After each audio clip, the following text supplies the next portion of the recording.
guys, welcome back to my YouTube channel. If you don't know who I am, my name is Bella, and I do a variety of Sims builds and more recently, Let's Play challenges.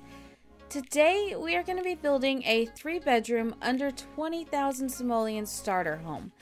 This house was built in Newcrest, but it can be placed in either Newcrest or Willow Creek, it doesn't really matter. I built it to match both styles.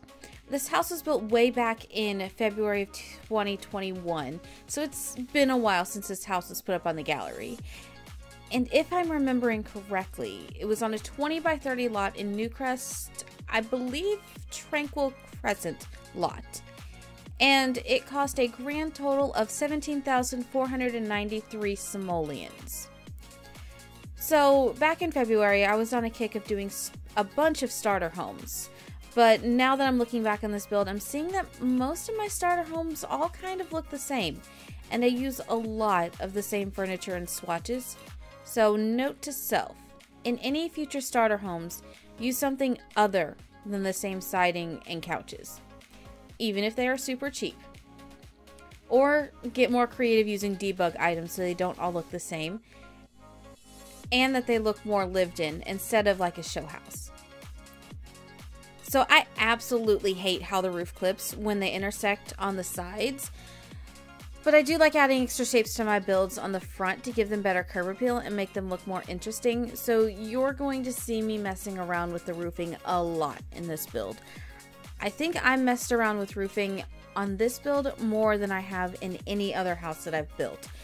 More so because I kept changing my mind on how I wanted it to look over really anything else. Also, one thing you may have noticed so far is that I keep choosing different siding for the house and I can't settle on what I want it to look like. In the beginning, I could not find a swatch that I was happy with, and when I thought I'd settled on a color, I realized that the house is the exact same color as one of my other under 20k builds, so I had to start all over again with changing the siding color. And then I realized that another build that was placed on a nearby lot was identical in color to the new siding colors, so I had to change the siding once again to another style.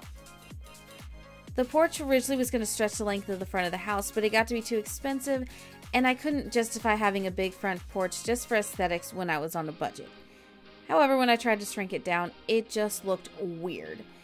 But once I was happy with the size of it and I started planning the floor plan of the house, I realized that the house itself was too big overall. And I think that's the theme of this house. The sizing just felt off from start until finish. Once I shrunk the house down though, it started feeling better, and thankfully now I've gotten better about judging the size of each bedroom, so I don't have this issue when I'm building nowadays.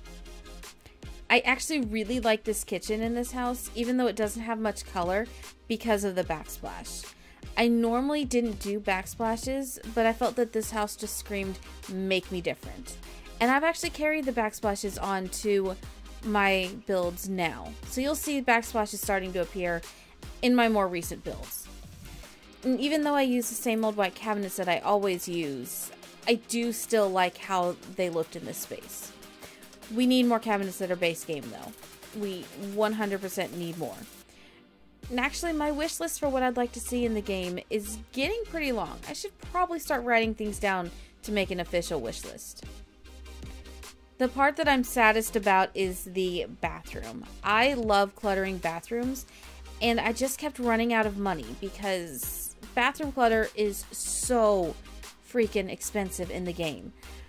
I did keep the toilet paper though because I'm not a monster, even though the toilet paper is highway robbery at 50 simoleons for a single roll. It seems like they knew 2020 was going to happen. I do wish that bathroom clutter was in debug like the bushes and flowers are, because that would make life so much easier when you're doing things on a budget. In all of my non-themed houses, I do try to go with pastel colors for wallpapers, especially in starter homes, since they tend to go with nearly every personality, so you don't have to worry about a sim going in and hating it, other than it being sparsely decorated. And also when I was house hunting for where I live now, I noticed that a lot of rooms inside each place had been freshly repainted to a pastel color, although it's usually a form of gray or yellow now that I think back. I guess it's because it shows better in pictures maybe, or that could just be a Midwest thing. Either way, I don't know. I just kind of copied that into my build styles. I tried to use different swatches for the beds in each room to match the wall colors and also to kind of mix it up a little bit because I was using the same bed style for each room and I knew I was going to be using the same dresser and nightstand in each room. So I wanted to make them look a little bit different. Sadly, though, I could only afford to give each bedroom one nightstand each instead of putting 2 nightstands on either side of the double beds. It was sad, but the extra nightstands just had to go in the interest of making the rest of the house look put together. And then you'll see the same old blue love seats in the living room, but because I used those, I was able to add a TV and a bookshelf, so I still count that as a win.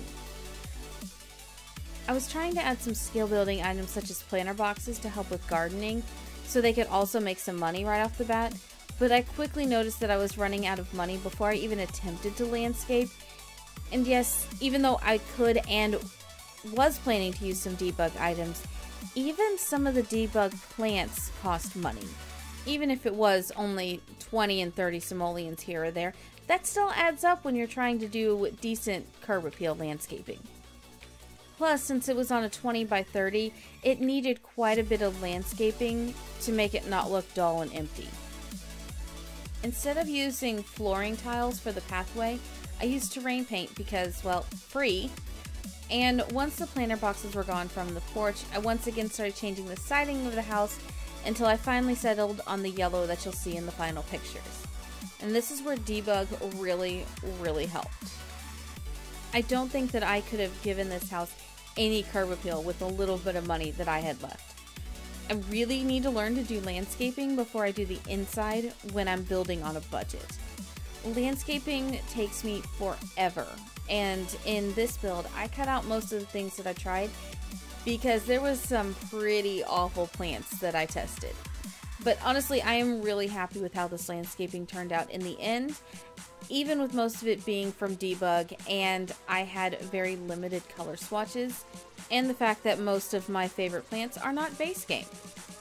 The backyard had to be sacrificed for the sake of looking pretty in the front, and at the time I didn't even think about using debug fences to even give the illusion of a backyard.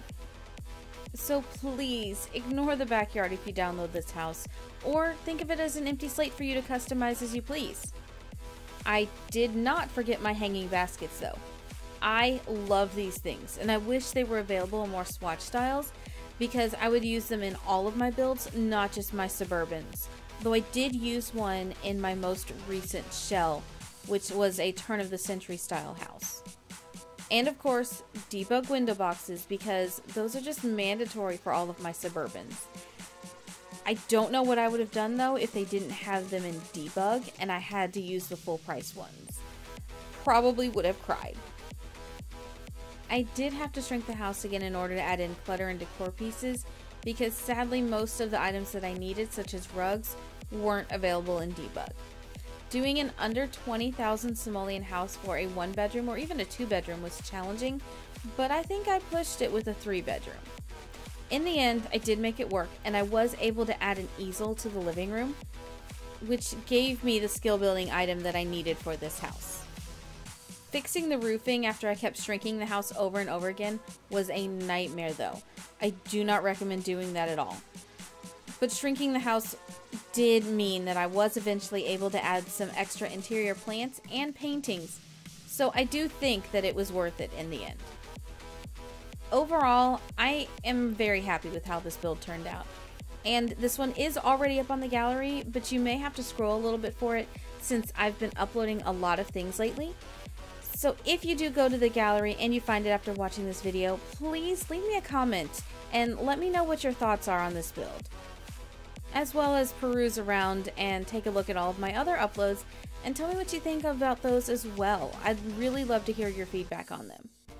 And by the looks of it, we are coming to a close on this speed build, so you should see some stills in just a moment or two showing you what the final product is. I really hope you enjoyed this video, and let me know if you'd like me to do any more speed builds or if there's a particular build style that you would like to see me do in the future. If you like this video, please give it a big thumbs up and leave me a comment in the comment section down below. If you have not already, please hit that subscribe button and make sure to turn on notifications so you never miss any of my videos. I'll see you guys in the next one. Bye!